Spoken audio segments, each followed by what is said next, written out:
नमस्कार साथियों, मैं मिस्टर टी.आर. नायक आप सभी का नायक आईएएस एकेडमी पर तहे दिल से हार्दिक स्वागत करता हूं, हार्दिक अभिनंदन करता हूं। तो प्यारे साथियों, आज के सेशन में हम बात करने वाले हैं, यानी आज का जो सेशन है, आज का जो टॉपिक है बहुत ही जबरदस्त होने वाला है। कौन से टॉपिक पे चर्चा करेंगे आज के सेशन में? राज्य के नीति निदेशक तत्व पे हम बात करेंगे, जिसको अंग्रेजी में कहते हैं डीपीएसपी यानी directive principles of state policy. ठीक है, तो अब हम बात करें इसके अंदर यानी कि जो आपके भारतीय संविधान के अकॉर्डिंग, यानी एक तो मूल अधिकार क्या होता है और एक आपके राज्य के जो नीति निदेशक तत्व है और मूल कर्तव्य, इन तीनों के बीच में डिफरेंट किस प्रकार से पाया जाता है, इन तीनों को अच्छे से समझने की आपको कोशिश करना है। और जैसे कि हम बात करें, इससे पहले जो हमारा टॉपिक कंप्लीट हो चुका है, आपके भारतीय संविधान की जो प्रमुख विशेषताएं थी, तो उसके अंदर 3 टॉपिक आपके जो फर्स्ट हम कह सकते हैं फर्स्ट पेपर जो है आपके सेकंड ग्रेड का, उसके अंदर इंडियन पॉलिटी का जो ये 3 टॉपिक जो कि अलग से दिए हुए, इसलिए इनको हम लोग अलग से पढ़ने की कोशिश करेंगे। जैसे आपका मूल अधिकार और एक ये राज्य के नीति निदेशक तत्व और तीसरा टॉपिक मूल कर्तव्य। तो मूल कर्तव्य छोटा टॉपिक था, इसलिए मैंने उसको आपको एक क्लास के माध्यम से पहले करवा चुके हैं। और आज हम बात करेंगे राज्य के नीति निदेशक तत्व। मैं कोशिश करूंगा एक क्लास के अंदर इसको कंप्लीट करने की, तो थोड़ी बड़ी क्लास हो सकती है 2 घंटे की, या फिर कोशिश करूंगा 2 क्लास के अंदर, क्योंकि कई सारे जो बच्चे थे उनका कमेंट आ रहा था कि सर आप 2 घंटे की क्लास नहीं करके 1 घंटे की क्लास कीजिए, ताकि हमें और भी सब्जेक्ट पढ़ने हैं ना।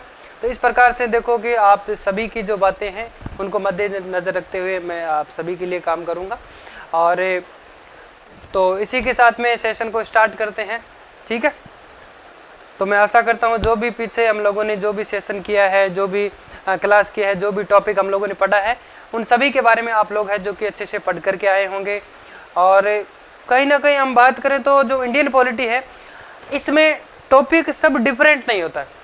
ठीक है, अब जैसे कला संस्कृति की बात करें तो नृत्य आ गया, वो अलग हो जाता है, भाषा साहित्य अलग हो जाता है, इस प्रकार से। लेकिन इसमें जो टॉपिक है, सारे टॉपिक एक न एक दूसरे से जुड़े रहते हैं। जैसे भारत का संविधान का निर्माण हम लोगों ने पढ़ा, तो उस टॉपिक से जो जानकारी है वो दूसरे टॉपिक में हमें हम कह सकते हैं कहीं ना कहीं हमें सुविधा देती है। ठीक है, अगर आपने जैसे भारत का संविधान का निर्माण जो हम लोगों ने पढ़ा था, उसको आप अच्छे से पढ़ के आए हो, तो इस टॉपिक के अंदर भी आपको पढ़ने में आसानी रहेगी। ठीक है, तो चलिए स्टार्ट करते हैं, बिना किसी देरी के आज के सेशन को स्टार्ट करते हैं।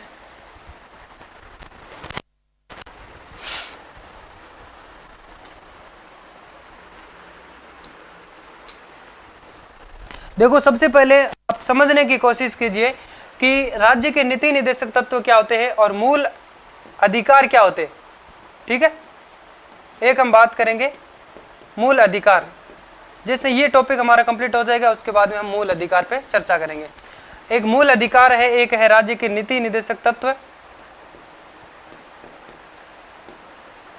नीति निदेशक तत्व, और एक क्या होता है, बात करेंगे हम मूल कर्तव्य। ये टॉपिक हम लोगों ने पढ़ लिया है। आप सभी को इन तीनों के बारे में अच्छे से वैसे पता होना चाहिए। देखिए, मूल अधिकार बात करें तो भारतीय संविधान में किस भाग में इसका उल्लेख करने को मिलता है? भाग 3 के अंदर। किस में मिलता है? अनुच्छेद की बात करें, भाग 3 में अनुच्छेद कौन से इससे संबंधित है भाई? अनुच्छेद 12 से 35। कहाँ तक है? अनुच्छेद 12 से 35। फिर बात करें कि जो भारतीय संविधान में जो मूल अधिकार है वो कहाँ से लिए गए हैं, किस देश के संविधान से लिए गए हैं भाई? यूएसए से। कहाँ से लिए गए हैं? यूएसए से। ये क्या है भाई? ये व्यक्ति के मूल अधिकार है। ठीक है, व्यक्ति के मूल अधिकार है।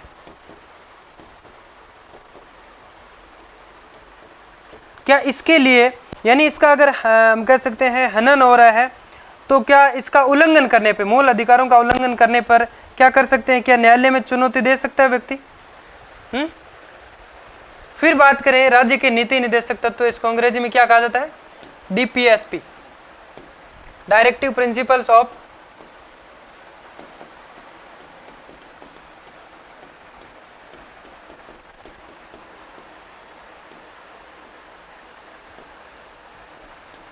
Of state policy.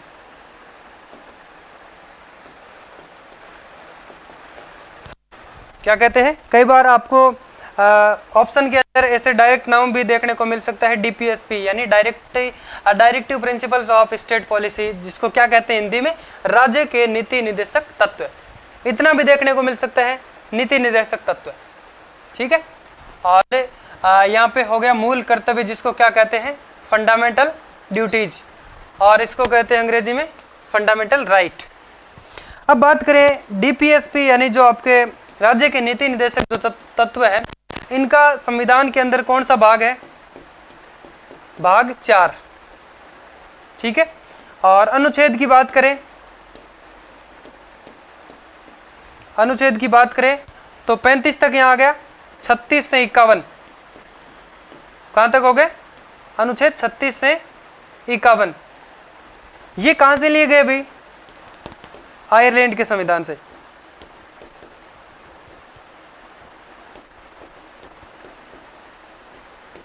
आयरलैंड से, ठीक है, कहां से प्रभावित है, आयरलैंड से। अब बात करें कि राज्य के जो नीति निर्देशक तत्व है वो क्या होते हैं। राज्य के जो नीति निर्देशक तत्व है ये व्यक्ति के तो होते हैं अधिकार, मूल अधिकार नहीं होते। मूल अधिकार वही है जिनका भाग 3 के अंदर उल्लेख देखने को मिलता है। मूल अधिकार कौन से होते हैं भाई, जिनका उल्लेख यानी जो भाग 3 में दिए गए, वो क्या है हमारे, यानी व्यक्ति के मूल अधिकार है। ठीक है, भारतीय नागरिक हम कह सकते हैं, उनके जो मूल अधिकार है। और राज्य के नीति निर्देशक तत्व है ये व्यक्ति के अधिकार है, और राज्य के क्या है, राज्य के कर्तव्य है। व्यक्ति के अधिकार है ये, देखिए इसमें हम समझने की कोशिश करें, ये क्या है, व्यक्ति के अधिकार है।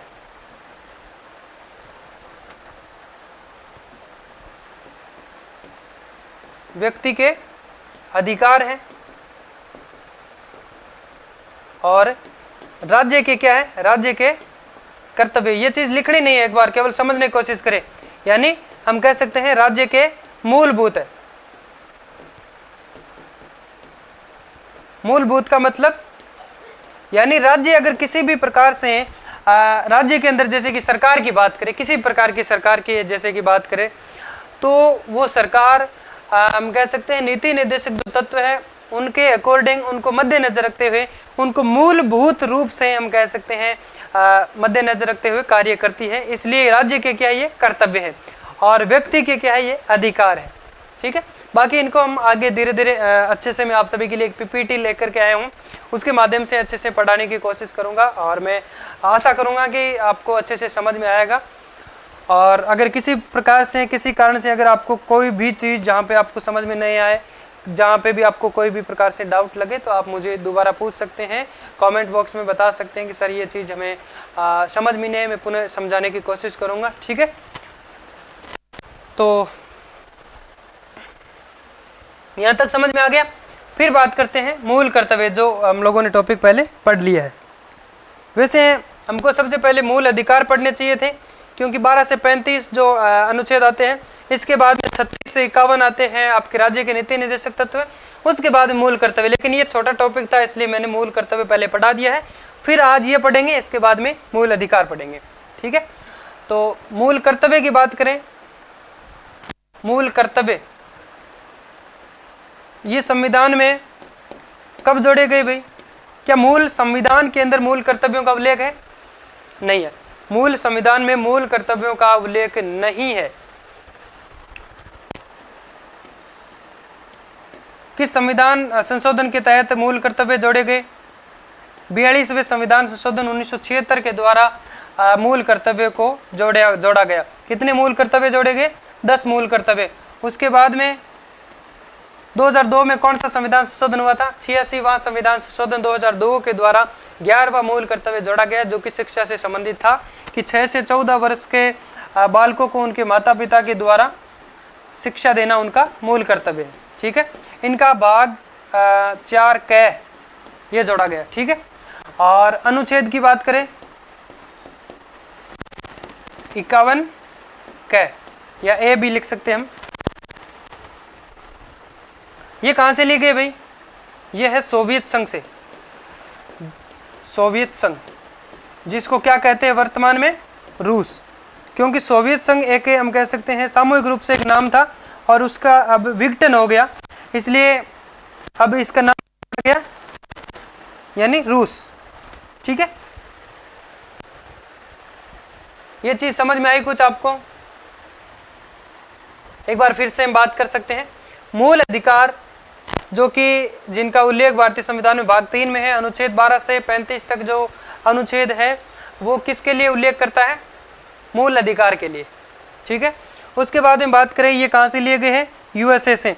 ये व्यक्ति के मूल अधिकार है। फिर बात करें और इनके लिए हम इनके हनन पे या फिर हम कह सकते हैं इनका उल्लंघन करने पे व्यक्ति है जो कि मूल अधिकारों का अगर उनका हनन हो रहा है तो वह हाई कोर्ट या सुप्रीम कोर्ट में है जो कि याचिका कर सकता है।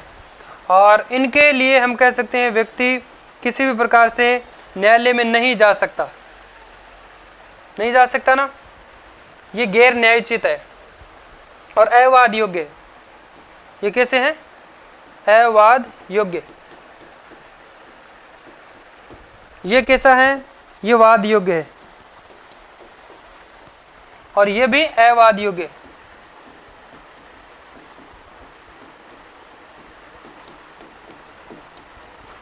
ठीक है,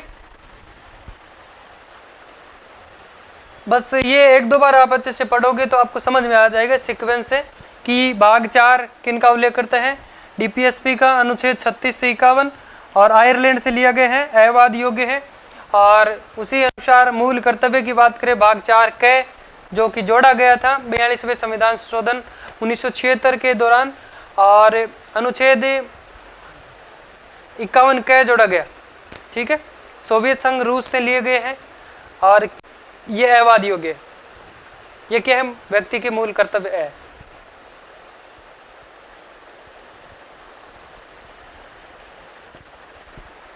ये चीज समझ में आ गई आपको? चलो अब हम क्या करते हैं, ये लिखना नहीं है, अब हम शुरू करते हैं यहां से। अब आपको हेडिंग लगानी है सबसे ऊपर, नया पेज लो अपने रजिस्टर का और उसमें हेडिंग लगाओ आप राज्य के नीति निर्देशक तत्व। क्या हेडिंग लगाएंगे? राज्य के नीति निर्देशक तत्व।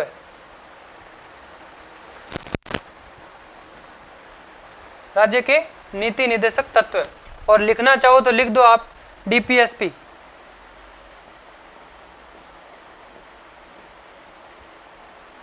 फुल फॉर्म लिखना चाहो तो लिख दो आप directive principles of state policy. चलो मैं लिखता हूं यहां पे।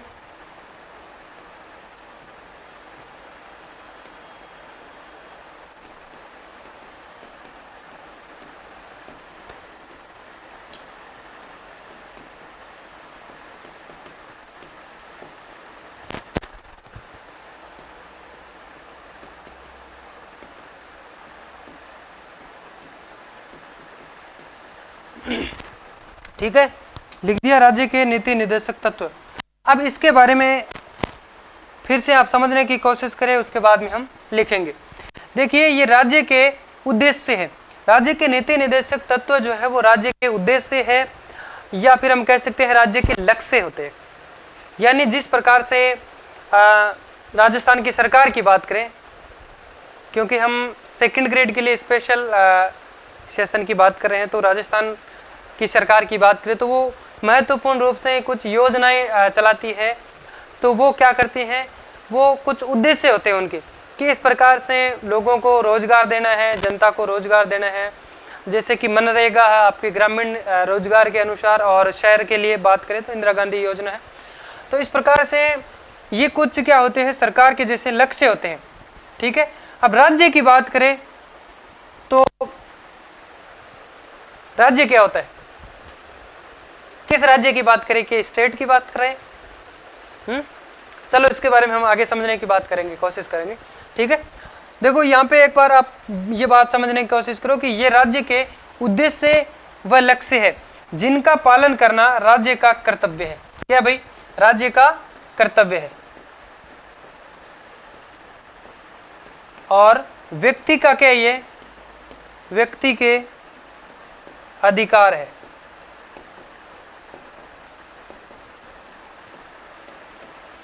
ये क्या है? राज्य के कर्तव्य है, व्यक्ति के अधिकार है, और हम कह सकते हैं राज्य के मूलभूत है। ये राज्य यानी हम कह सकते हैं शासन के मूलभूत है। शासन जो होता है राज्य के अंदर, जो जिस भी प्रकार से हम बात करें, जैसे कि राज्य स्तर का शासन है, ग्रामीण स्तर का शासन है, जैसे सरपंच की बात कर सकते हैं, और हम कह सकते हैं नगर निगम है, पंचायती राज है। इसके अनुसार जो भी शासन व्यवस्था होती है उसके अंदर है जो कि डीपीएसपी का बहुत इसको ध्यान में रखते हुए जो कि शासन का संचालन किया जाता है। ये व्यक्तियों के अधिकार है। किनके अधिकार है दोस्तों? व्यक्तियों के अधिकार है और राज्य के कर्तव्य है। किस प्रकार के है भाई? डीपीएसपी किस प्रकार की है? ये अवाद योग्य है। क्या इसका उल्लंघन हो रहा है? क्या किसी व्यक्ति को अपने अधिकार प्राप्त नहीं करवाए जा रहे हैं डीपीएसपी जो राज्य के द्वारा, तो क्या इसमें व्यक्ति न्यायालय में जा सकते हैं? गैर न्यायोचित है, न्यायालय में चुनौती नहीं दे सकता। न्यायालय में चुनौती बिल्कुल नहीं दे सकता।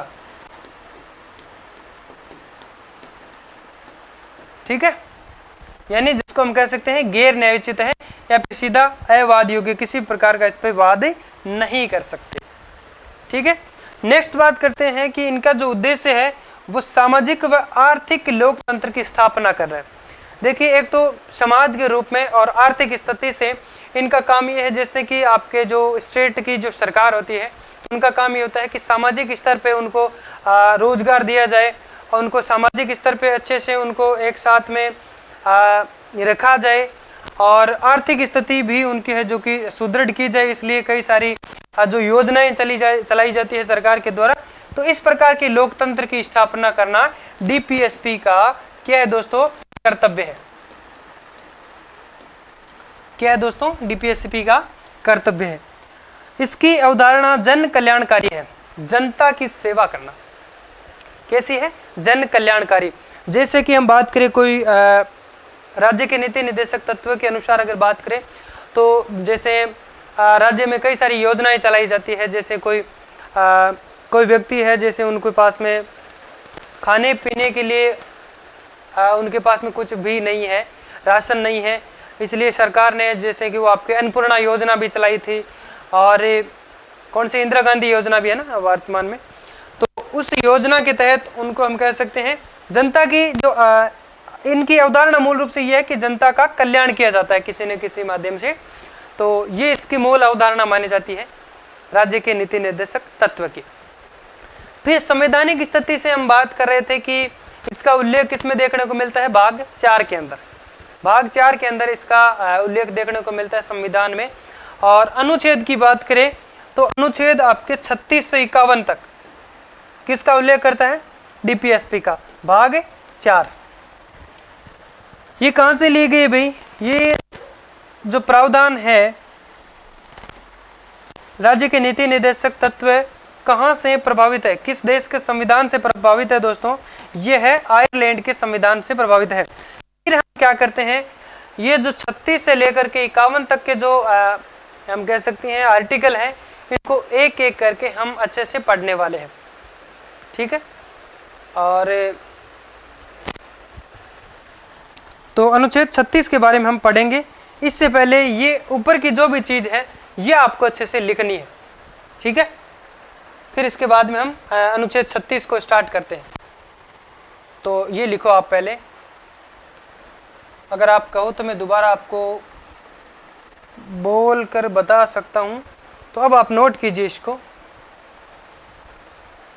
आवाज़ आ रही है ना? एक बार मैं चेक कर लेता हूं। आवाज़ वगैरह का कोई भी इश्यू होता है तो आप कमेंट कीजिएगा। ठीक है, अब लिखो आप पहले हेडिंग लगाओ, राज्य के नीति निर्देशक तत्व, और short form DPSP, directive principles of state policy. और फिर पहली लाइन लिखो आप, ये राज्य के उद्देश्य व लक्ष्य है जिनका पालन करना राज्य का कर्तव्य है।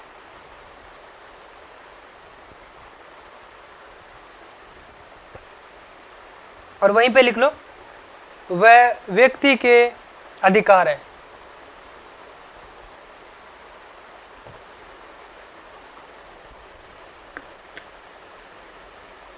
व्यक्ति के अधिकार है, सामूहिक रूप से हम कह सकते हैं, क्योंकि इस पे ये जो मूल आपके जो नीति निर्देशक तत्व है ये किसी पर्टिकुलर व्यक्ति को नहीं मिलता है, बल्कि एक समूह के रूप में मिलता है। जैसे कोई समाज है, कोई पिछड़ा हुआ वर्ग है पूरा, तो उनके अनुसार इसमें योजनाएं कुछ निकाली जाती है। ऐसे प्रत्येक व्यक्ति या किसी पर्टिकुलर खास व्यक्ति के लिए ये नहीं किया जाता है। और ये इस प्रकार से भी सेवा करता है, जैसे कोई बेरोजगार युवा है तो उनको बेरोजगार भत्ता दिया जाता है, पेंशन वगैरह दी जाती है। तो ये सारे किसके अंदर आते हैं? नीति निर्देशक तत्व के अंदर आते हैं। तो दूसरी लाइन लिखो आप इसमें, ये शासन के मूलभूत हैं और ये व्यक्तियों के अधिकार हैं, ये वाद योग्य है, अवाद योग्य, सॉरी, ये योग्य है। इनका उद्देश्य सामाजिक व आर्थिक लोकतंत्र की स्थापना करना है। क्या है इनका उद्देश्य? सामाजिक एवं आर्थिक लोकतंत्र की स्थापना करना है। इसकी अवधारणा जन कल्याणकारी है, जनता का कल्याण करना इसकी मूल अवधारणा मानी जाती है। लिखिए इसको फटाफट। बाकी संवैधानिक स्थिति लिखिए, जिसके बारे में आपको 2-3 बार बता चुका हूँ अच्छे से।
लिख लिया?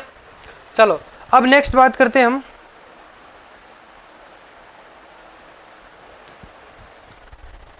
पहला अनुच्छेद लिखिए आप, अनुच्छेद 36 से 51 तक पढ़ेंगे ना, तो अनुच्छेद 36 लिखिए। फिर इसमें बात आती है कि इस अनुच्छेद के तहत राज्य से तात्पर्य है कि भाग 3 के अनुच्छेद 12 में परिभाषित राज्य। तो इससे पहले हम मूल अधिकार पढ़ के आए नहीं है ना, इसलिए इसको थोड़ा सा मुझे समझाने की जरूरत होगी। देखो इसमें बात क्या है कि राज्य से तात्पर्य क्या है, ठीक है? तो ये चीज़ आपको थोड़ी सी समझनी है, इसलिए इसको मैं यहाँ पे नेक्स्ट नया पेज लेते हैं और इसमें समझाने की कोशिश करता हूँ। अनुच्छेद 36 किसकी बात करता है? इसमें यह कहता है भाग 3, ये 36 जो है भाग 3 का विषय नहीं है, ठीक है?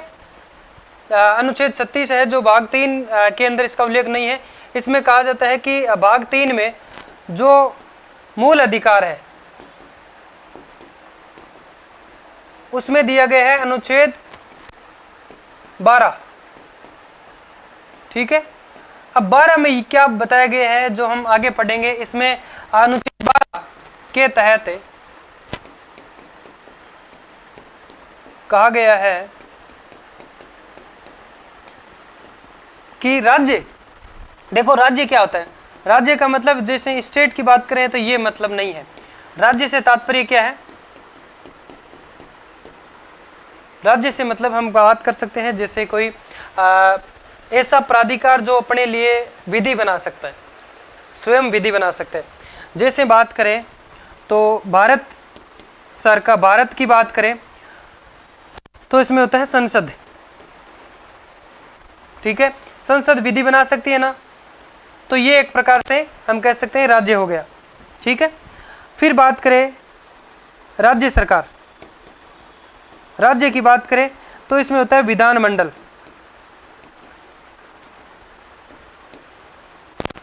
विधानमंडल, विधानमंडल के अंदर आपके विधान परिषद भी आ जाता है और विधानसभा भी आ जाता है। ठीक है, और फिर बात करें हम स्थानीय सरकार की बात करें तो इसमें आपका आ जाएगा पंचायती राज और डिस्ट्रिक्ट बोर्ड,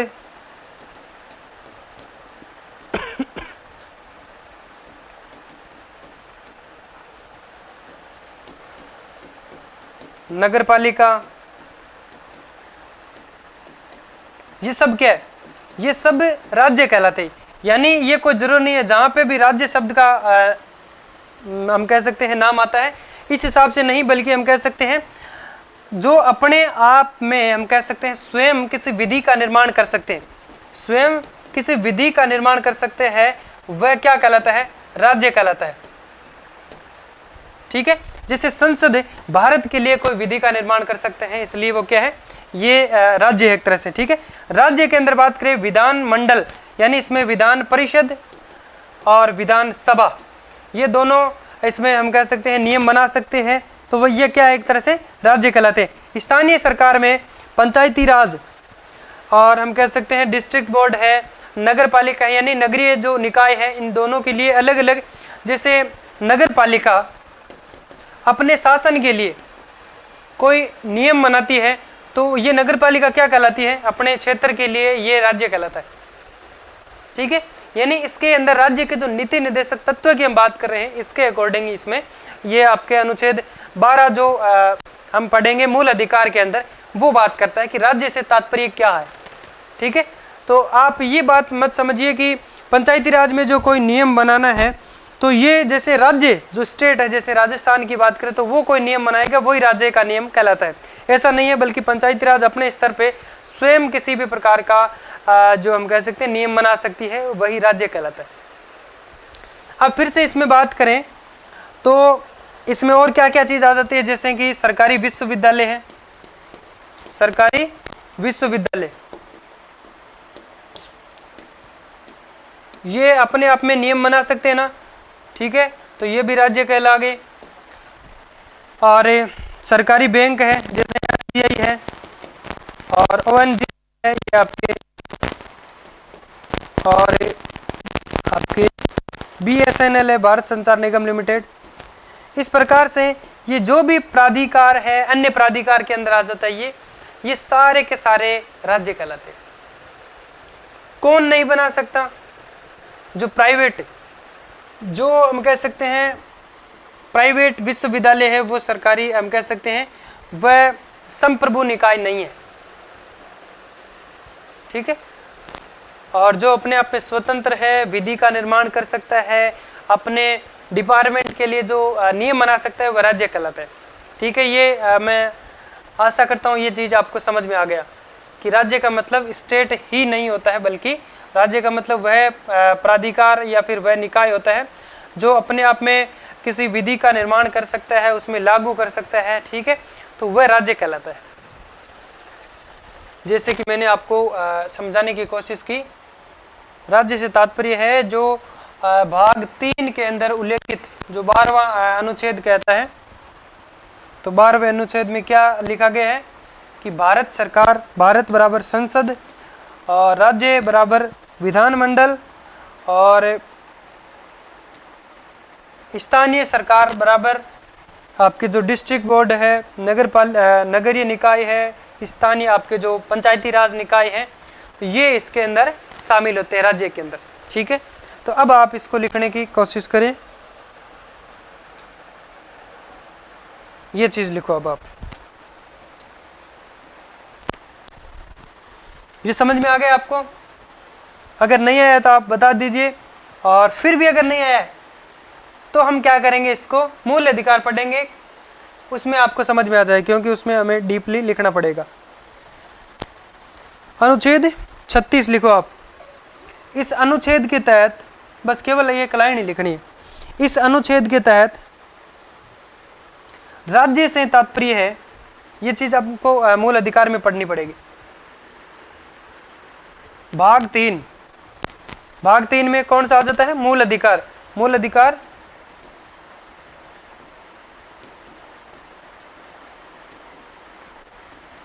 क्योंकि डीपीएसपी में हम कहां से कहां तक पढ़ेंगे, 36 से 51।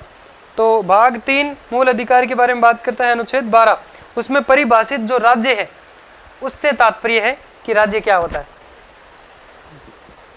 अनुच्छेद 36 के तहत राज्य से तात्पर्य भाग 3 के अनुच्छेद 12 में परिभाषित राज्य, वो सारे के सारे इसमें काउंट होते हैं। लिख लिया यहां तक। चलो आगे समझने की कोशिश करते हैं। अनुच्छेद 37। अब एक बार फिर से पेन को नीचे रखिए और समझने की कोशिश कीजिए। देखिए अनुच्छेद 37 जो है वो किसके बारे में बात करता है, नीति निर्देशक तत्वों को लागू होना, नीति निर्देशक तत्वों का लागू होना। इस भाग के तहत प्राप्त जो अधिकार वो अवैध योग्य है। ठीक है, आपको पता है कि इस भाग का मतलब हो गया आपके भाग 4 की बात कर रहा है। किसकी बात कर रहा है, भाग 4। इसके अंदर जो भी अधिकार है व्यक्तियों के, वो सारे अवैध योग्य है। ये बात समझ में आई, ये शासन के मूलभूत है। ठीक है, ये राज्य के कर्तव्य हैं और व्यक्तियों के अधिकार है, और भाग 4 में इनका उल्लेख है अवैध योग्य है। तो इतनी सी बात है अनुच्छेद 37 के अंदर, कोई ज़्यादा इसमें आपको अलग से याद करने की जरूरत नहीं है, केवल ये इतनी बात लिखी गई है। तो यहाँ तक समझ में आ गया। इसके बाद में हम बात अनुच्छेद 38 यानी अनुच्छेद 38 किसके बारे में बात करता है कि राज्य जो है वह लोक कल्याण की अभिवृद्धि हेतु व्यवस्था लागू करेगा। राज्य का मतलब जो हम लोगों ने बात की थी, जो आपके भाग 3 जो मूल अधिकार में है, अनुच्छेद 12 के अंदर जो जिस प्रकार के राज्य मैंने आपको बताया था कि संसद के लिए आपके जो एक तो भारत के अंदर संसद हो गया, वही उसका राज्य कहलाता है ना, और राज्य सरकार के अंदर बात करें तो विधानमंडल है, और ग्रामीण स्तर पर जो भी सरकार है तो वह राज्य होती है। वो क्या करेंगी, लोक कल्याण जनता की सेवा के लिए अभिवृद्धि हेतु व्यवस्था लागू करेगा। ये कौन कहता है, अनुच्छेद 38 बात करता है। इसके बारे में कौन बात करता है दोस्तों, अनुच्छेद 38। इसके बाद में बात करें तो अनुच्छेद 38 का फर्स्ट क्लॉज, कौन से की बात करें, अनुच्छेद 38 का पहला भाग जो फर्स्ट क्लॉज है, इसका खंड की बात कर सकते हैं। तो इसमें सामाजिक आर्थिक व राजनीतिक न्याय की स्थापना की जाएगी। इसमें सामाजिक आर्थिक व राजनीतिक न्याय की स्थापना की जाएगी। ये किस प्रकार से की जाती है, इसके बारे में हम अच्छे से पढ़ने की कोशिश करते हैं दोस्तों। देखिए पहला बात करेंगे सामाजिक न्याय। सामाजिक न्याय यानी समाज में अस्पृश्यता, किसी भी प्रकार का कोई असामाजिक तत्व है उनको हटाया जाए, कोई भी प्रकार की ऊंच नीच है उनकी भावनाओं को समाप्त की जाए, किसी भी प्रकार की कोई भी समाज के अंदर कोई गलत फहमियाँ हैं उसको दूर किया जाए, किसी भी प्रकार की कोई हम कह सकते हैं कोई ऐसी कुप्रथाएं हैं उनको अलग किया जाए, उनसे छुटकारा पाया जाए, और व्यक्ति को गरिमामय जीवन प्रदान करना। ये कैसा न्याय है भाई, सामाजिक न्याय। ये कौन प्रदान कराएगा, राज्य प्रदान कराएगा। किसके तहत, डीपीएसपी के तहत। समझ में आया यहाँ तक, फिर से समझने की कोशिश करते हैं। यानी अनुच्छेद 38 का फर्स्ट क्लॉज ये बात कहता है कि सामाजिक न्याय, आर्थिक न्याय और राजनीतिक न्याय, इन तीनों प्रकार के न्याय की स्थापना करनी चाहिए। अब सामाजिक न्याय कौन से होते हैं, जैसे समाज में कोई अस्पृश्यता है, कोई ऊंच नीच है, भेदभाव है, उन भावनाओं को, जो गंदी सोच हम कह सकते हैं किसी भी प्रकार से होती है, जैसे जातिवाद वगैरह जो भी होती है समाज के अंदर होता है अक्सर, संस्कृति को लेकर भी, तो उन भावनाओं को दूर हटाएं और व्यक्ति को अच्छे से जीवन जीने का जीवन प्रदान करें उनको। ठीक है, तो ये काम करेगा राज्य। फिर नेक्स्ट बात करते हैं हम आर्थिक न्याय। आर्थिक न्याय में समाज में सभी को मूलभूत आवश्यकताएं प्रदान की जाए। समाज में देखो कई सारे ऐसे समाज है जो पिछड़े हुए समाज हैं, कई सारे सुदृढ़ हैं, तो जो पिछड़े हुए हैं हम कह सकते हैं उनको किसी भी प्रकार से आर्थिक सहायता दी जाए, सरकार के द्वारा कुछ योजनाएं चलाई जाए, जैसे ये प्रधानमंत्री जो मुख्यमंत्री आवास योजना होती है, प्रधानमंत्री आवास योजना, ये जो भी है इस प्रकार से उनको अच्छा पक्का घर बनवा के दिया जाए और राशन वगैरह जो दिया जाता है, इस प्रकार से उनकी आर्थिक स्थिति को सुदृढ़ किया जाए, उनको आर्थिक स्थिति से हम कह सकते हैं न्याय मिलना चाहिए। फिर आता है राजनीतिक न्याय। इसमें सभी को राजनीतिक सहभागिता व सार्वजनिक पद पाने का अधिकार होता है, यानी कोई भी व्यक्ति जो है वो राजनीति में सहभागिता अपनी अपना सकता है। जैसे कोई विधायक बनना चाहता है तो उसके लिए जो योग्यता है, जो उम्र निर्धारित की गई रहती है या जो योग्यता होती है, वो अगर पार करता है तो उस व्यक्ति को विधायक बनने के लिए वो अपना फॉर्म भर सकता है ना। तो इसमें कोई भी व्यक्ति हो सकता है, जो चीज़ निर्धारित की गई है वो उसमें योग्यता उसके लिए योग्य होना चाहिए, बाकी कोई भी व्यक्ति बन सकता है, यानी कोई भी राजनीतिक सहभागिता व सार्वजनिक पद पाने का उसको अधिकार है। ये अधिकार कौन देता है? राज्य के नीति निर्देशक तत्व। समझ में आया? और बात कौन करता है, कौन सा अनुच्छेद बात करता है इसमें? अनुच्छेद 38(1), अनुच्छेद 38(1) बात करता है।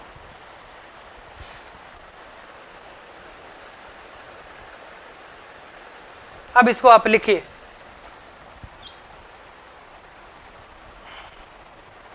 नहीं तो 1 मिनट रुको, देखो इसके साथ में एक चीज और पढ़नी है हमको।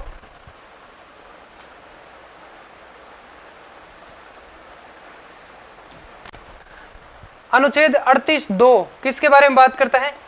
कि आय की असमानता को समाप्त करने का प्रयास करेगा तथा सभी व्यक्तियों को प्रतिष्ठा, अच्छे से जीवन जीने की सुविधाएं व अवसर की समानता प्रदान करेगा। ये किस में बात की गई है? अनुच्छेद 38 का सेकंड क्लॉज। क्या कहा गया है? कि आय की जो किसी प्रकार की असमानता है उसमें राज्य जो है समानता लाने की कोशिश करेंगे, असमानता को दूर भगाएंगे यानी समाप्त करने का प्रयास करेंगे, और सभी व्यक्तियों को प्रतिष्ठा यानी अच्छे से जीवन जीने का उनको है जो कि अवसर दिया जाए। ठीक है, और ये जो अनुच्छेद है ये कब जोड़ा गया था? 44वें संविधान संशोधन के द्वारा जोड़ा गया था। 44वें संविधान संशोधन के द्वारा 38 का क्लोज 2 जोड़ा गया था। फिर नोट करके एक बात आपको ये लिखनी है, जो हम बात कर रहे थे सामाजिक न्याय, आर्थिक न्याय और राजनीतिक न्याय, इनकी अवधारणा जो है उसका उल्लेख हमें कहाँ देखने को मिलता है? एक तो मिलता है प्रस्तावना में, प्रस्तावना में प्लस डीपीएसपी में। अगर आपको प्रश्न पूछा जाए कि सामाजिक, आर्थिक व राजनीतिक न्याय की अवधारणा का उल्लेख कहाँ देखने को मिलता है, तो एक तो प्रस्तावना में, एक नीति निर्देशक तत्व में देखने को मिलता है। ये चीज नोट करके आपको लिखनी है। ठीक है, इसके बाद में हम पढ़ेंगे आपके अनुच्छेद 39। ठीक है, तो पहले ये लिखिए, यहाँ तक ये लिखिए। पहले अनुच्छेद 37 लिखिए, नीति निर्देशक तत्वों का लागू होना। दिख रहा है वैसे, आप डायरेक्ट लिखिए।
लिख रहे हो ना, जल्दी जल्दी लिखो हाँ फिर, ताकि क्लास लंबी ना हो। ठीक है, लिख लिया यहाँ तक? चलो, इसके बाद में इसी के साथ में यहाँ पे ये लिखो आप, अनुच्छेद 38 बोलते हो क्या आप? 38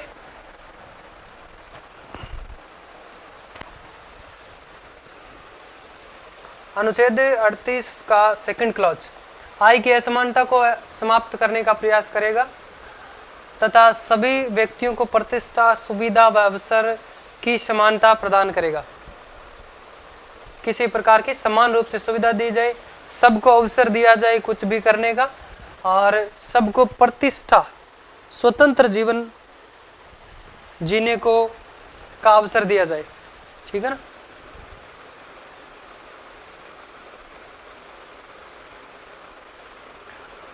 फिर ये संविधान संशोधन 44वें के द्वारा है जो कि जोड़ा गया। और नोट करके, सामाजिक, आर्थिक व राजनीतिक न्याय की अवधारणा का उल्लेख, प्रस्तावना यानी उद्देश्य का जिसको कहते हैं, अंग्रेजी में कहा जाता है प्रियम्बल, व नीति निर्देशक तत्व, या फिर यहाँ पे आप लिख सकते हैं शॉर्ट में DPSP में मिलता है। लिख लिया क्या? इसके बाद में समझते हैं आगे। लिख लिया यहाँ तक? चलो नेक्स्ट बात करते हैं हम। अनुच्छेद कौन सा आ गया? 39। ये किसके बारे में बात करता है? कि राज्य के द्वारा अनुसरणीय नीति तत्व, राज्य के द्वारा अनुसरणीय नीति तत्व इस प्रकार से अनुसरण करना चाहिए। देखो पहला इसमें बात करता है, क्लोज की बात कर सकते हैं। पहला क्लोज है, इसमें मैंने ABCD से लिखा है कि ये है, वैसे क्लोज नहीं है ये, इसमें बिंदु है, पॉइंट है। ठीक है, पहला ये बात आती है कि इसमें स्त्री व पुरुषों को समान रूप से आजीविका पाने का अधिकार है। स्त्री हो या पुरुष, उनको समान रूप से आजीविका यानी जीवन जीने का अधिकार है। किसी प्रकार से चाहे कहीं काम कर रहे हैं उस हिसाब से बात कर सकते हैं। दूसरा बिंदु इसमें यह है कि राज्य के भौतिक संसाधन, इसमें आजीविका का मतलब A हो गया पहला, ABCD से याद रखना है। B में हो गया भौतिक संसाधन, राज्य के भौतिक संसाधनों का स्वामित्व व नियंत्रण किसी एक व्यक्ति या समूह के पास न हो, अर्थात भौतिक संसाधनों का स्वामित्व सामूहिक हित के रूप में हो। ठीक है, समझ में आ गया? इसमें राज्य के भौतिक संसाधनों का स्वामित्व जो होता है उसका कंट्रोल किसी एक व्यक्ति के हाथ में न हो, यानी उसका जो नियंत्रण होता है किसी समूह के पास में न हो, अर्थात भौतिक संसाधनों का स्वामित्व जो है सामूहिक हित के रूप में हो, ताकि सभी लोग उसमें भाग ले सकते हैं। सभी लोग, जैसे कोई फैक्ट्री है उसमें सभी लोग काम कर सकते हैं, सब के अंदर चाहे स्त्री हो चाहे पुरुष हो, सबको समान रूप से आजीविका जीने का अधिकार है। और इसमें आगे ये भी बात आती है कि सबको समान, चाहे स्त्री हो चाहे पुरुष हो, सबको समान रूप से सैलरी दी जानी चाहिए। देखिए हम इसमें बात करते हैं तीसरा जो C है इसमें, कि उत्पादन के साधनों का अहितकारी संकेंद्रण न हो। संकेंद्रण का मतलब एक जगह होना, विकेंद्रण का मतलब अलग अलग जगह होना। कोई उत्पादन के स्तर पे कोई फैक्ट्री वगैरह है, उनके साधनों का एक जगह हम कह सकते हैं नहीं होना चाहिए।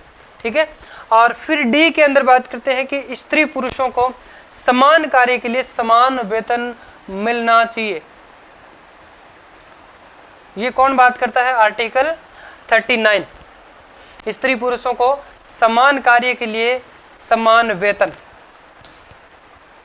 ठीक है, पर एक बात हम बात करेंगे यहाँ पे,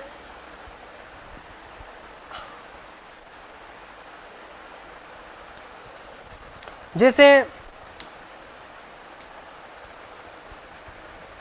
जो हम कह सकते हैं स्कूल में टीचर हैं, तो एक स्त्री है मानो और एक पुरुष है, सबको समान वेतन मिलते हैं ना। फिर मानो कि इसको लड़का हुआ है, बच्चा हुआ है मानो, तो इसको हम कह सकते हैं 6 माह की, एक बच्चे पे 6 माह की ये छुट्टी ले सकती है। क्या बोलते हैं इसे? मातृत्व अवकाश।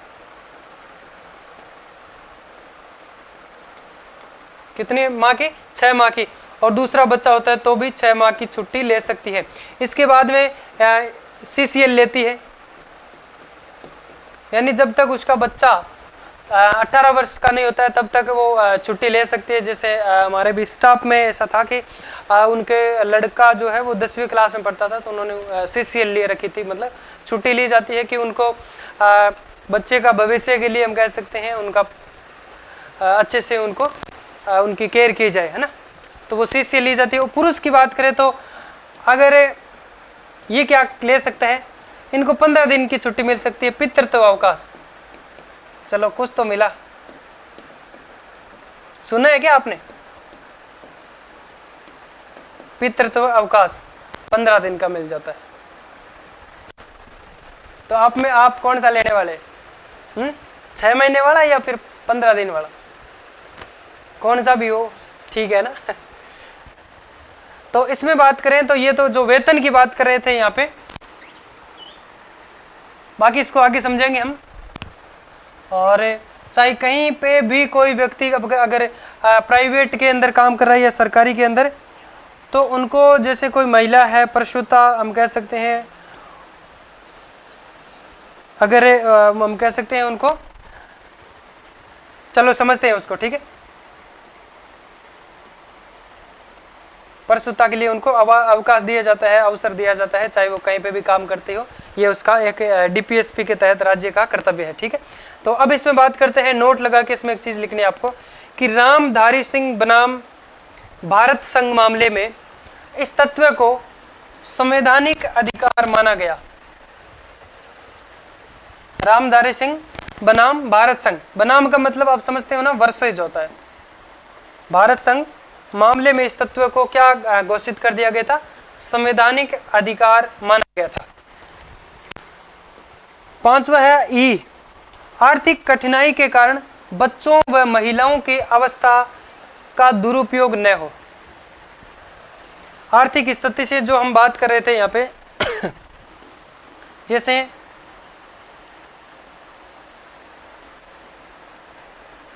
उनको सरकार के द्वारा अलग से हम कह सकते हैं सुविधाएं दी जाती है। या फिर हम बात करें आर्थिक का मतलब, अब एक कोई महिला है जैसे वो जॉब कर रही है, तो वो अगर जॉब नहीं करेंगी तो वो खाएंगे क्या, है ना, तो उसको हम कह सकते हैं सरकार किसी भी प्रकार से उनको सहायता प्रदान करेगी और उनको अवकाश भी देगी, छुट्टी देगी, प्लस उसकी वेतन उसका चालू रहेगा, ठीक है, वेतन भी मिलेगा, छुट्टी भी मिलेगी, यानी बच्चों व महिलाओं की अवस्था का दुरुपयोग न हो, ठीक है। उनकी आर्थिक स्थिति के कारण उनके बच्चों का भविष्य, उनमें कहीं ना कहीं हम कह सकते हैं किसी प्रकार की दिक्कत परेशानी न आए। फिर ऐप बात करता है यहाँ पे 6 नंबर का बिंदु है, बालकों को स्वतंत्र व गरिमामय जीवन प्रदान करना जिससे उनका सर्वांगीण विकास हो सके, ठीक है। फिर अनुच्छेद 39A पढ़ लेते हैं ना, या फिर यहां तक लिखना है? चलो 39A पढ़ लेते हैं। अनुच्छेद 39A क्या कहता है कि सम्मान व निःशुल्क विधिक सहायता पाने का अधिकार सिर्फ वंचित वर्ग के लिए है। ये प्रावधान 42वें संविधान संशोधन अधिनियम 1976 द्वारा जोड़ा गया। अब इसमें बात करते हैं, ये किसकी बात कर रहा है?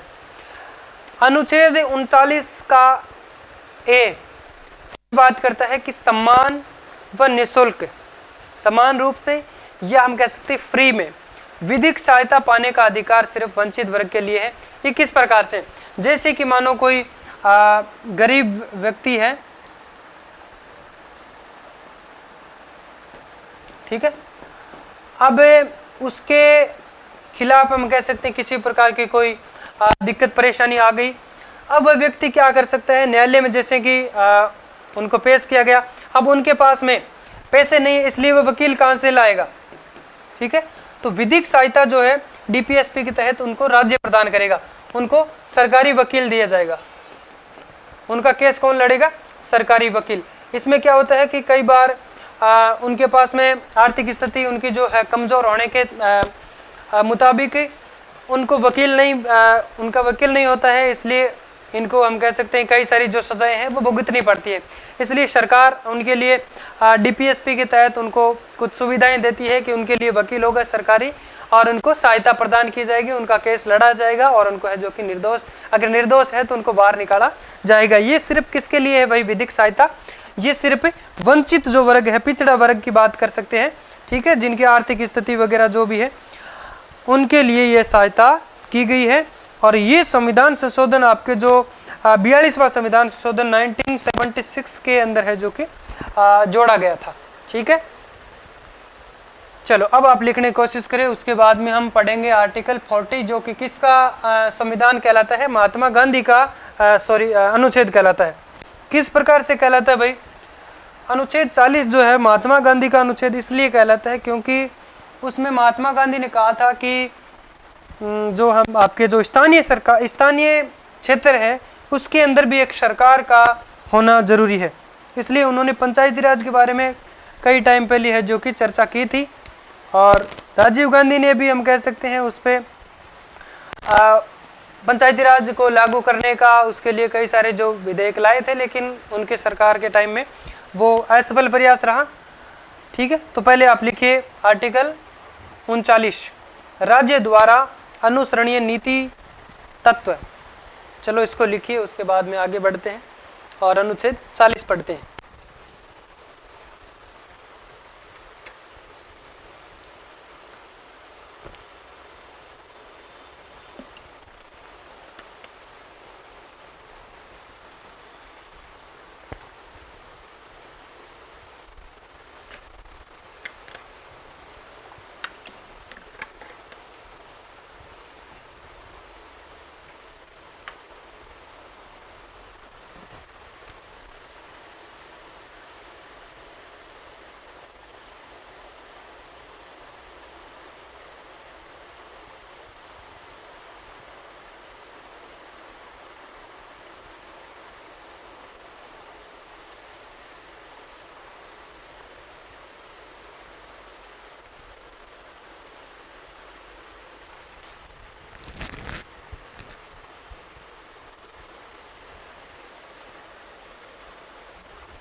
लिख लिया? चलो ये और लिखो इतना। उत्पादन के साधनों का अहितकारी संकेंद्रण न हो,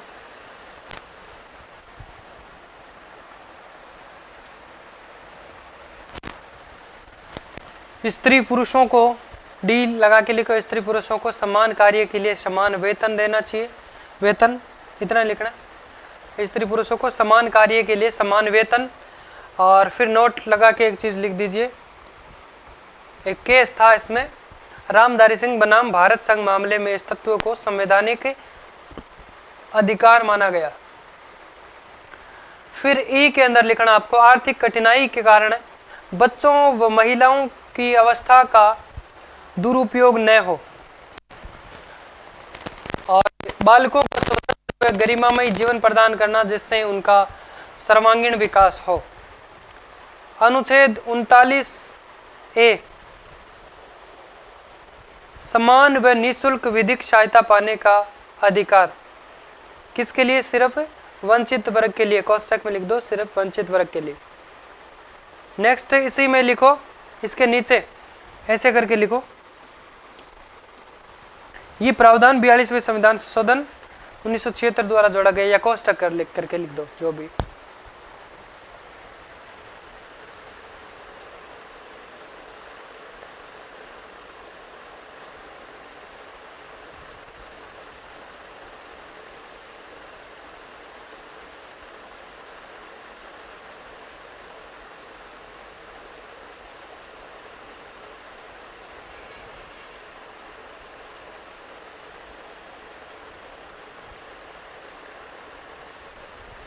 लिख लिया? चलो नेक्स्ट आगे बढ़ते हैं। किसके बारे में बात करेंगे? अनुच्छेद 40 के बारे में। अनुच्छेद 40 किसके बारे में बात करता है? ग्राम पंचायतों का गठन किया जाएगा। किसका गठन किया जाएगा? ग्राम पंचायतों का।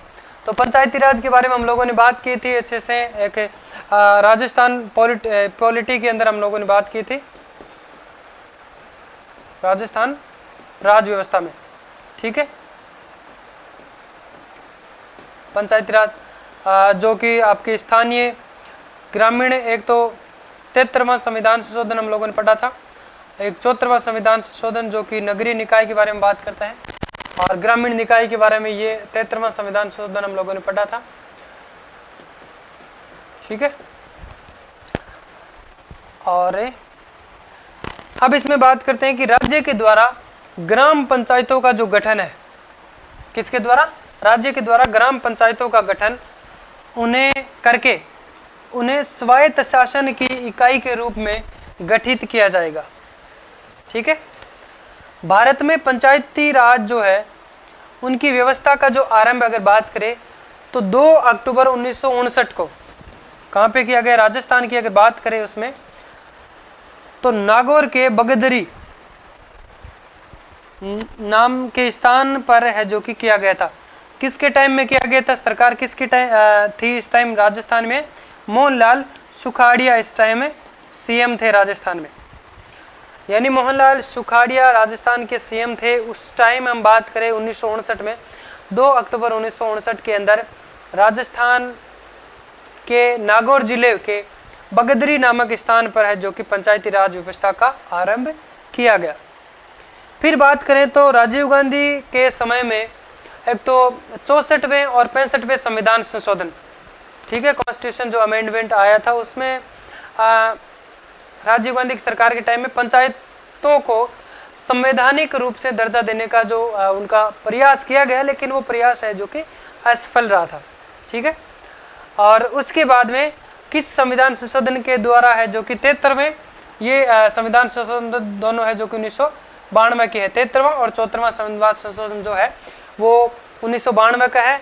इसके अंदर अनुसूची 11 जोड़ी गई थी, अनुसूची 11, और इसके अंदर अनुसूची 12 जोड़ी गई थी, और इसमें नगरीय निकाय को जोड़ा गया 74वें संविधान संशोधन के द्वारा, और इसमें 73वें में 16 आर्टिकल जोड़े गए थे और 74वें में 18 आर्टिकल जोड़े गए थे। ठीक है, 73वें में थे 243 से 243 ओ तक, और 74वें में थे 243 ओ से नहीं 243 ओ तक, उसमें आगे 73वें में 243 पी से और 243 जेड जी तक 18 आर्टिकल थे। ठीक है, इसमें देखो मैं आपको बताता हूँ, देखो यहाँ पे समझते हैं, अगर बात आ गई यहाँ पे, क्योंकि मैं किसी भी प्रकार से आपका डाउट जो छोड़ने वाला नहीं हूँ आपके मन के अंदर। देखो 65वां 64वां और 65वां, 64वां और 65वां, इसमें राजीव गांधी के टाइम में कि इसमें संवैधानिक दर्जा दिलाने वाला था पंचायती राज को, लेकिन ये क्या हुआ, हम कह सकते हैं असफल रहा। समझ में आ गए यहाँ तक? फिर बात आती है आपके 73वां संविधान, 73वां और 74वां, इनके इन संविधान के दौरान ये आपके 1992 के, इनके दौरान पंचायती राज व नगरीय निकाय को संवैधानिक दर्जा दिया गया। ठीक है, अब बात करें दोनों को अलग अलग करके। 73वां संविधान संशोधन जो है, 73वां संविधान संशोधन, इसमें भाग 9 क्या जोड़ा गया, भाग 9 जोड़ा गया, सॉरी भाग 9 जोड़ा गया,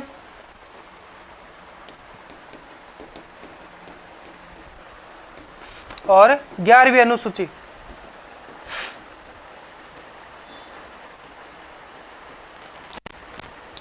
भाग 9 जोड़ा गया और 11वीं अनुसूची जोड़ी गई। 74वें के अंदर बात करें, भाग 9 क जोड़ा गया, ठीक है, और 12वीं अनुसूची जोड़ी गई।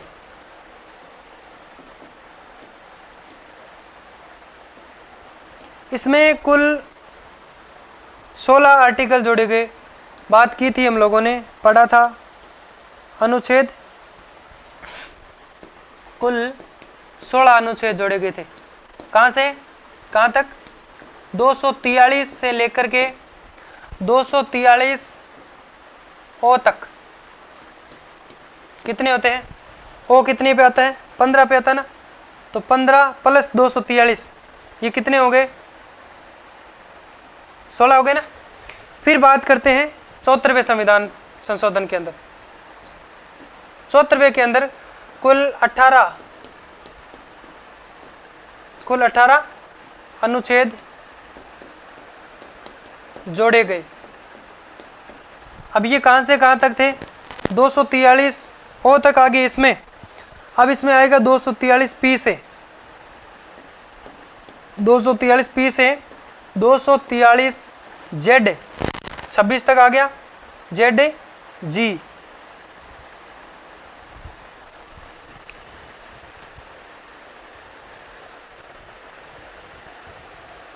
ठीक है,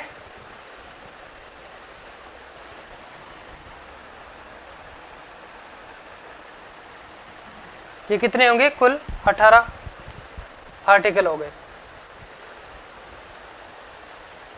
तो इनके अंदर ज़्यादा हमें कुछ और पढ़ने की ज़रूरत नहीं है ना, ये केवल मैंने थोड़ा सा आपको अलग से नॉलेज दे दिया। अगर आपको बुरा लगा तो आगे ध्यान रखेंगे कि आप सर टॉपिक से बाहर चलेंगे। वैसे टॉपिक से बाहर तो मैं नहीं गया, लेकिन मैंने कोशिश की आपके लिए समझाने के लिए, ठीक है। तो इसमें 64वां और 65वां संविधान संशोधन जो राजीव गांधी के समय किया गया, और पंचायती राज पंचायतों को है जो कि संवैधानिक दर्जा दिलाने का उनका उद्देश्य था, लेकिन यह असफल रहा। 73वां और 74वां संविधान संशोधन जो कि 1992 के द्वारा, जिसमें पंचायतों और नगरीय निकायों को संवैधानिक दर्जा मिल चुका था, यानी मिल गया था, और जिसमें भाग 9 73वें संविधान में भाग संशोधन में है जो कि भाग 9 जोड़ा गया, और भाग 9 का जोड़ा गया 74वें संविधान संशोधन में, ठीक है। फिर नोट लगा कि ये बात लिख दो कि ये जो संविधान संशोधन है वो महात्मा गांधी का, ये अनुच्छेद जो है महात्मा गांधी का अनुच्छेद कहलाता है। क्यों कहलाता है? क्योंकि इन्होंने काफ़ी टाइम पहले है जो कि एक बात की थी कि ग्रामीण स्तर पर भी सरकार का होना चाहिए, लेकिन इस पर बाबा साहेब ने मना कर दिया था कि एक बार उनको थोड़ा कुछ सीखने दो ग्रामीण स्तर में, क्योंकि अभी उन पे किसी प्रकार से ऐसे बाहर आ जाता है एक तरह से। इसलिए इसमें 1992 के जो संविधान संशोधन के बाद में है जो कि ग्रामीण स्तर की सरकार का गठन हुआ, या फिर हम कह सकते हैं संवैधानिक दर्जा मिला। अब इसको लिख लो आप, समझ में आ गया ना पूरा?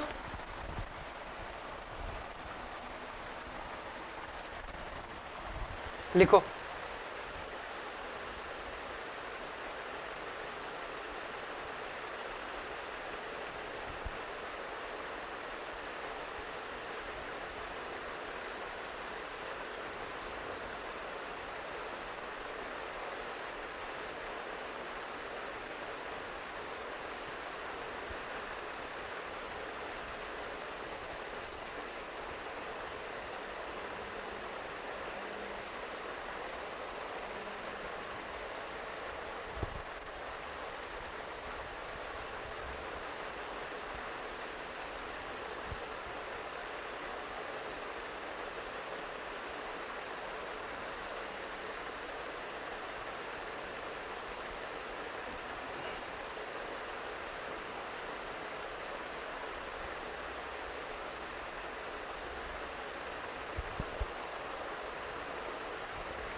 जल्दी लिखो।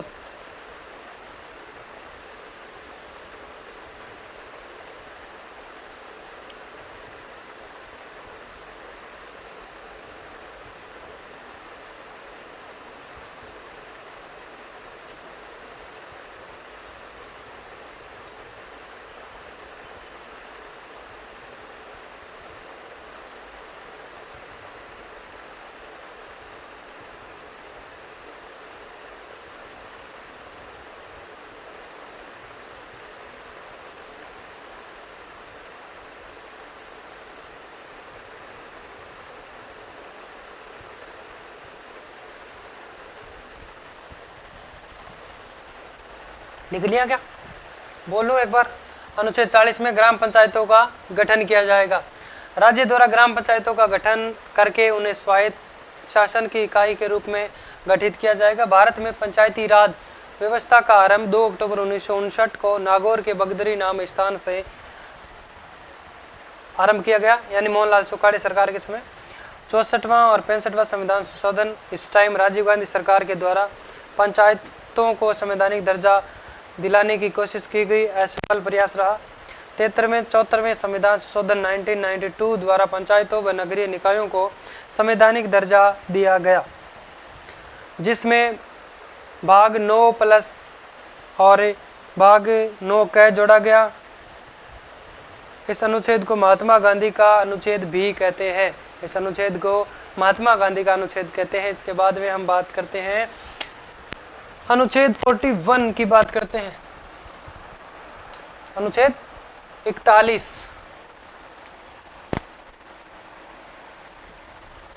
अनुच्छेद 41 की बात करते हैं कि काम, शिक्षा, लोक सहायता। कैसी बात करते हैं? काम, शिक्षा, लोक सहायता पाने का अधिकार।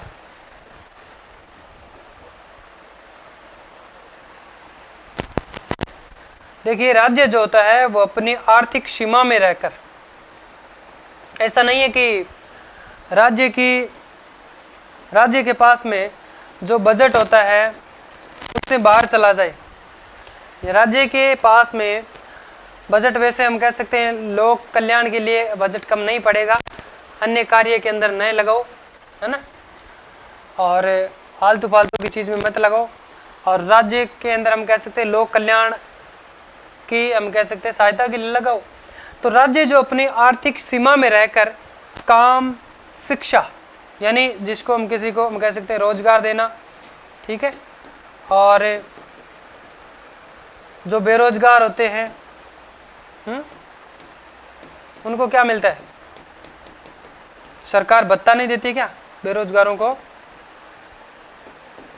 भत्ता बताओ, किसी व्यक्ति को, किसी लड़के को कितने साल तक मिलता है? क्या उसको आजीवन भत्ता मिलता है, बेरोजगारी भत्ता? कितने साल तक? 2 साल तक? बताओ ऑप्शन, ये आप कमेंट बॉक्स में बताना कि किसी बेरोजगारी को, किसी बेरोजगार लड़के को हम कह सकते हैं उसको बेरोजगारी भत्ता अगर मिल रहा है तो वो कितने साल तक मिलता है। तो इसमें जैसे कोई बेकारी है, बुढ़ापा है, कोई बीमार व्यक्ति है, निःशक्त जन व अन्य अभाव, ठीक है, किसी भी कमी है कोई चीज़ की, उसकी स्थिति में लोक सहायता पाने का अधिकार है, ठीक है। जैसे कि हम बात करें, ना करे भगवान, कोई झुग्गी झोंपड़ी वाला व्यक्ति है, उसको हम कह सकते हैं नुकसान हो गया, या फिर हम कह सकते हैं किसान वर्ग का व्यक्ति है, उसकी फसल में नुकसान हो जाता है, हम कह सकते हैं कोई बाढ़ आ गई, बरसात, तेज बरसात से, तो उसको मुआवजा मिलता है ना, सरकार से मिलता है क्या? तो वो एक तरह से क्या हो गई? लोक सहायता उनको मिलती है, ठीक है। और जैसे सरकार के द्वारा आवास योजना भी दिया जाता है ना, मकान दिया जाता है ना, तो इसमें क्या है मूल रूप से, जैसे बुढ़ापा है, बीमार व्यक्ति है, तो उनके लिए सरकार फ्री में हॉस्पिटल में इलाज करवाती है ना, ठीक है। और कोई व्यक्ति को हम कह सकते हैं भूख तो कोई मर ही नहीं सकता व्यक्ति, है ना। और ऐसे ही अगर आपको कोई कहते हैं ना कि मैं बहुत गरीब हूँ, ऐसे हूँ वैसे हूँ, तो ऐसा कुछ नहीं है। आज के समय में व्यक्ति कहीं पे भी किसी भी प्रकार से कमा के खा सकता है। और अगर हम बात करें तो ये जो ट्रेन वगैरह में ये जो मांग करके खाते हैं ना, ये कहीं ना कहीं हम लोगों से अधिक अमीर है ना। तो जैसे आप हो या फिर मानो कि मैं हो, कहीं हम काम करते हैं तो 12 घंटे की नौकरी करते हैं, 400-500 रुपये मिलते हैं, लेकिन वो 1-2 घंटे के अंदर 500-600 रुपये कर लेते, है ना। तो इसलिए उनको क्या है कि बिना मेहनत के कुछ मिल रहा है तो उनको फिर वो आदत लग जाती है एक तरह से। तो इसमें बुढ़ापा वगैरह है तो इसमें पेंशन वगैरह मिलती है ना, ठीक है। उदाहरण के तौर पे बात करें, वृद्धा पेंशन योजना है, सरकारी योजना चलाती है। पालनहार योजना, ठीक है, पालनहार ये किसके लिए लागू होती है भाई? किसी महिला का पालनहार के बारे में बताओगे आप कुछ? बच्चों को पालने के लिए एक योजना है, इसमें कुछ पैसे भेजे जाते हैं सरकार के द्वारा खाते में। और चिरंजीवी योजना का आपको पता है, स्वास्थ्य बीमा, चिरंजीवी स्वास्थ्य योजना, इसमें सरकार फ्री जो आपको इलाज करवाती है, हम कह सकते हैं, चाहे वह सरकारी हॉस्पिटल हो। अब उसमें सरकारी हॉस्पिटल भी हो सकता है, प्राइवेट हॉस्पिटल भी हो सकता है। अब आप कहेंगे कि सर प्राइवेट हॉस्पिटल में कैसे करवा सकते हैं? देखो, उसमें आपको एक आवेदन करना पड़ता है, ठीक है। जिसे चिरंजीवी योजना में जो आपका जो भामाशाह, ये तो बंद हो गया, कौन सा कार्ड चल रहा है अभी? बताओ, भामाशाह किसके टाइम में था? वसुंधरा के टाइम में। उसके बाद में कौन सा टाइम आ गया जो आपका कार्ड कौन सा आ गया? जन आधार कार्ड, है ना। तो जिस प्रकार से जन आधार आता है आपका, उसके अंदर जितने भी जो फैमिली के सदस्य हैं उनका नाम ऐड होता है। फिर क्या होता है कि चिरंजीवी योजना का आप जब ही फायदा ले सकते थे कि इसमें एक रजिस्ट्रेशन करवाना पड़ता था। ये लगभग आपके शायद 12 महीने का होता है ना, और इसमें कम से कम आपके शायद 900 रुपये कुछ लगते हैं। और जैसे ये आपने रजिस्ट्रेशन करवा लिया, 12 महीने तक ये वैलिड रहेगा। 12 महीने के बाद में फिर से आपको 900 रुपये का दे करके इसमें करना पड़ेगा। तो इसमें क्या होता है कि इतने टाइम में, जैसे आपने वैलिड करा रखा है इसको, इतने टाइम में किसी प्रकार की आपकी कोई आपको बड़ा इलाज करवाना है, चाहे वो इलाज आपका 1 लाख का भी क्यों ना हो, 10,000 का भी क्यों ना हो, 20,000 का भी क्यों ना हो, वो आपका सरकारी हॉस्पिटल में अगर सुविधा नहीं है तो प्राइवेट में भी उस जन आधार के कार्ड के तहत, चिरंजीवी योजना स्वास्थ्य, इस योजना के तहत आपको बिल्कुल निःशुल्क आपका, हम कह सकते हैं, इलाज किया जाएगा। ऐसा हमने किया था, हमारे साथ हम लोगों ने, हम कह सकते हैं, पहले इसका एक बार फ़ायदा लिया था। हालांकि ज़्यादा तो नहीं, बल्कि हमने इतना फ़ायदा लिया था, एक बार मैं आपको बता सकता हूँ, इतना 2 बार ले लिया था। इसमें कोई वो नहीं होता कि भाई कोई गवर्नमेंट सर्वेंट है ना चिरंजीवी का।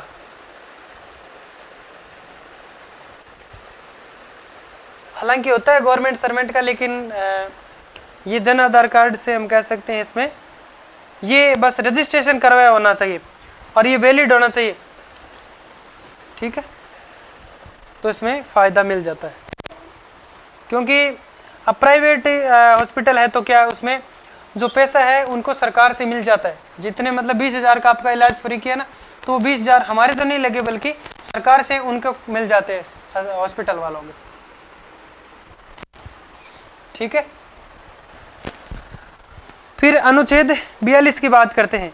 काम की न्याय संगत व मानवोचित दशाओं तथा प्रसूति सहायता का उपबंध करना। हम बात कर रहे थे कि कोई प्रसूति है तो उनकी सहायता के लिए उनको अवकाश प्रदान किया जाना चाहिए, ठीक है। और भी किसी प्रकार की जो सहायता है वो उनको दी जानी चाहिए।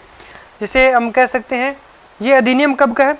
मातृत्व लाभ अधिनियम, ये आपके 1961 का है, ठीक है। किस अधिनियम के तहत इसमें ये बात की जाती है? मातृत्व लाभ अधिनियम 1961 का है, ठीक है। तो ये एक एग्जाम्पल इसमें लिख लेना आप 42वें अनुच्छेद के अंदर। तो अब लिख लो इसको, आप लिखो, अनुच्छेद 41 काम शिक्षा लोक सहायता पाने का अधिकार। राज्य अपनी आर्थिक सहायता आर्थिक सीमा में रहकर, ऐसे नहीं है कि कुछ होता नहीं है और उससे बाहर हम बातें करते हैं ना, कई बार हो जाता है ऐसा, ऊपर की हवा पकड़ लेते हैं ना, तो बातें ऐसे फेंकते हैं, कहते हैं ना वो,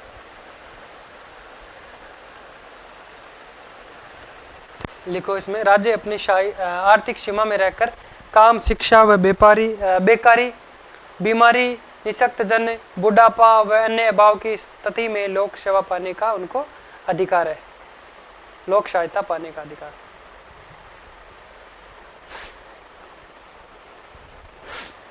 उदाहरण के रूप में लिख लो, एक दो उदाहरण लिख लो। ये वृद्धावस्था पेंशन है, ठीक है, और जैसे बेरोजगार भत्ता है ना, पालनहार योजना, चिरंजीवी योजना। तो इसमें ये योजना ये सरकार क्यों निकालती है भाई? क्योंकि डीपीएसपी की हम बात कर रहे थे कि ये सरकार के मूलभूत है, यानी इसमें सरकार इसको मद्देनजर रखते हुए योजनाएं निकालती है। तो ये सारी योजनाएं किसके लिए काम की है? ये जन कल्याणकारी है, ठीक है, जनता की सेवा के लिए। इसमें जनता का कल्याण होता है। अनुच्छेद 42 लिखो, काम की न्याय संगत व मानवोचित दशाओं तथा प्रसूति सहायता का उपबंध करना। और उदाहरण लिख लो, मातृत्व लाभ अधिनियम 1961।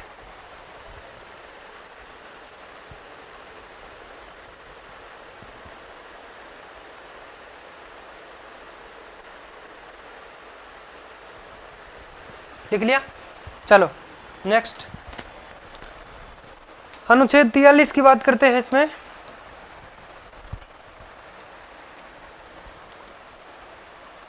इसमें क्या कहा गया है इसके तहत कि जीवन निर्वाह, मजदूरी व अन्य उपबंध, जीवन जीने के लिए मजदूरी व अन्य उपबंध के बारे में कौन बात करता है? अनुच्छेद 43। अब किस प्रकार से बात करता है, डीपली हम बात करते हैं। कर्मकारों को मतलब कार्मिक होता है, इसमें कर्मचारी होता है ना, कर्मकारों को जीवन निर्वाह, मजदूरी, शिष्ट जीवन स्तर, अवकाश तथा सामाजिक व सांस्कृतिक अवसर पर अवकाश प्राप्त करना, जिसमें हम बात कर सकते हैं कुटीर उद्योगों को बढ़ावा देना, इसमें मुख्य उद्देश्य रखा गया है। देखिए इसमें बात आपको समझ में आ गई क्या कि जो कर्मचारी होते हैं, किसी भी स्तर पे हम बात करें तो कर्मचारी को जीवन निर्वाह के लिए जो मजदूरी की जाती है या शिष्ट जीवन स्तर है, तो उसमें अवकाश उनको दिया जाना चाहिए। जैसे कि कोई सांस्कृतिक अवसर है तो उस टाइम में भी, कोई सामाजिक अवसर है तो उसमें उनको बिना किसी वेतन काटे उनको अवकाश वगैरह उनको प्राप्त करवाया जाना चाहिए, ठीक है ना। और अनुच्छेद 43A ये है आपके उद्योगों के प्रबंधन।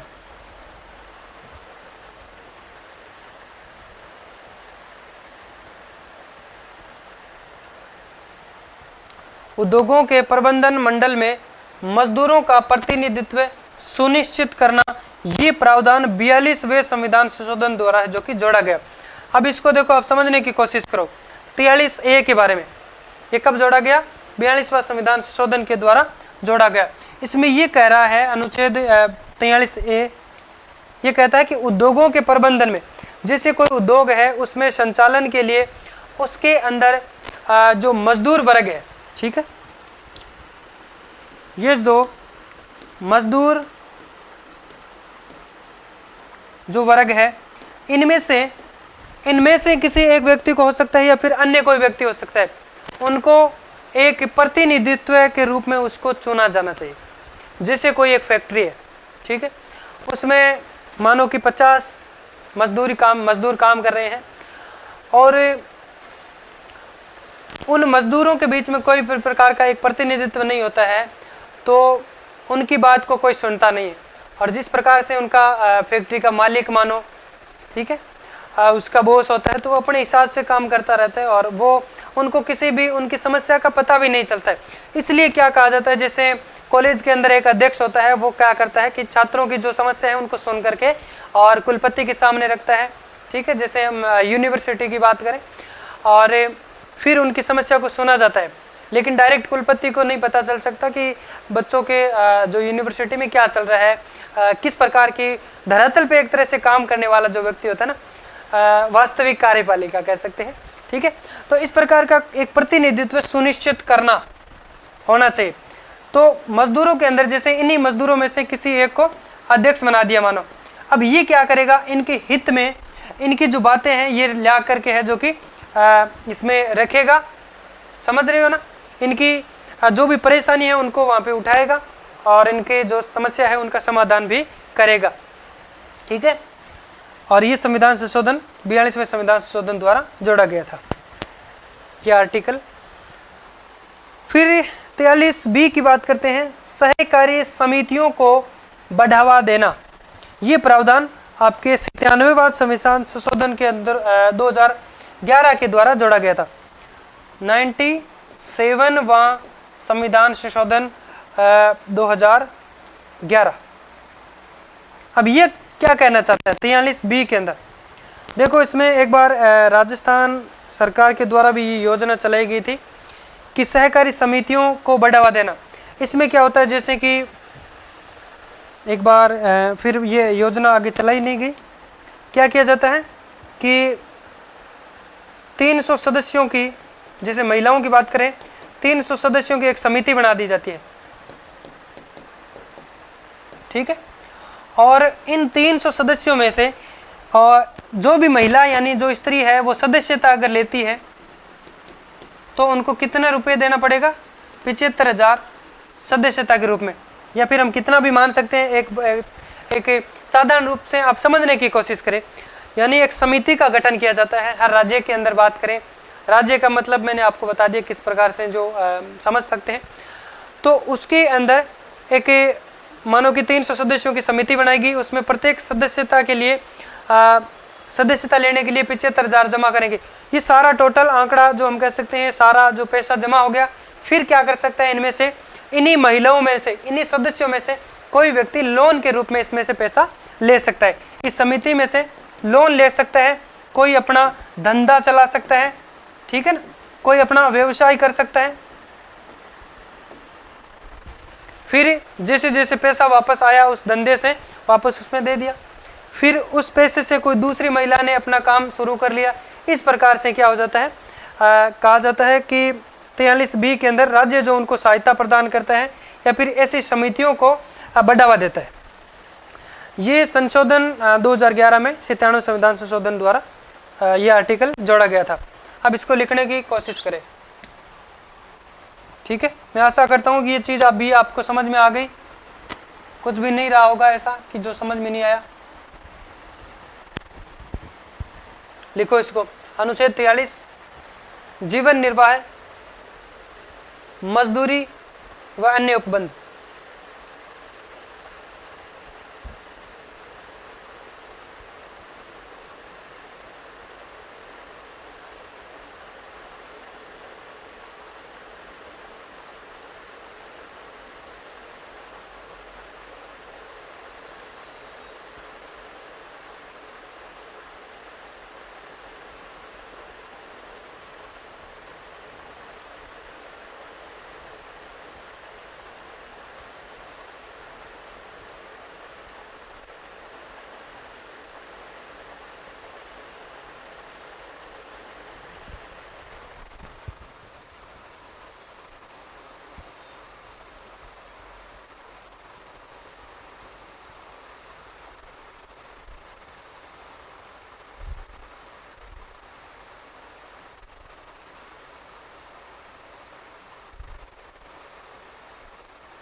लिख लिया यहाँ तक। और इसके बाद में हम क्या करते हैं भाई, आज के सेशन को पूर्ण करते हैं, क्योंकि क्लास शायद 1.5 घंटे से ऊपर जा रही है, इसलिए एक क्लास हमारी और हो जाएगी राज्य के नीति निर्देशक तत्व के अंदर, जिसमें हम अनुच्छेद 44 से आगे पढ़ेंगे। 44 से जो अनुच्छेद है वो बात करता है आपके भारत के राज्य क्षेत्र में। लिखा नहीं अभी तक, पूरा लिख लिया? चलो एक बार फिर से बोल देता हूँ मैं, ये लिख लिया ना। इसमें लिखो, कर्मकारों को जीवन निर्वाह, मजदूरी, शिष्ट जीवन स्तर, अवकाश तथा सामाजिक व सांस्कृतिक अवसर पर अवकाश प्राप्त करना, और इसमें मूल रूप से जो कुटीर उद्योग है उनको बढ़ावा देना। ठीक है। फिर अनुच्छेद 43A उद्योगों के प्रबंधन मंडल में मजदूरों का प्रतिनिधित्व सुनिश्चित करना, ये प्रावधान 42वें संविधान संशोधन द्वारा जोड़ा गया। अनुच्छेद 43B बात करता है सहकारी समितियों को बढ़ावा देना, और ये प्रावधान 97वां संविधान संशोधन 2011 द्वारा जोड़ा गया। अब तो लिख लिया होगा। चलो फिर हम 44वां संविधान संशोधन जो बात करते हैं आपके भारत के राज्य क्षेत्र में समान नागरिक संहिता लागू किया जाना। जैसे सामाजिक हम कह सकते हैं समान रूप से जो आपके नागरिक संहिता है वो सभी नागरिकों के लिए एक जैसे सामाजिक और धार्मिक नियम बनाना, चाहे वह उसमें हिंदू हो चाहे मुस्लिम हो, सबके लिए एक समान नियम बनाना, इसमें समान नागरिक संहिता कहलाता है। भारत का एकमात्र राज्य ऐसा है गोवा जहां पर समान नागरिक संहिता लागू है। क्या भारत के अंदर हम कह सकते हैं कोई ऐसा राज्य है जहां पे गोवा को छोड़कर कोई नहीं है ना। और इसमें एक दो केस भी आपके, जैसे शाहबानो केस है बनाम भारत संघवाद जो कि 1985 का वाद है। इसमें ये मुस्लिम वर्ग के लिए एक 3 तलाक वाला था, ट्रिपल तलाक वाला, तो इसमें हम कल बात करेंगे। ठीक है, तलाक कितने रूप प्रकार की होती है एक समझने के रूप में हम इसके बारे में। और 44वें संविधान जो आपके अनुच्छेद से आगे DPSP के जो भी टॉपिक के अंदर जो भी आपकी जो बात है उन सभी को हम अच्छे से पढ़ने की कोशिश करेंगे दोस्तों। और इसी के साथ में आज के सेशन को मैं यहीं पे पूर्ण करता हूँ। फिर मिलते हैं एक नए जोश और जुनून के साथ, तब तक के लिए राम राम।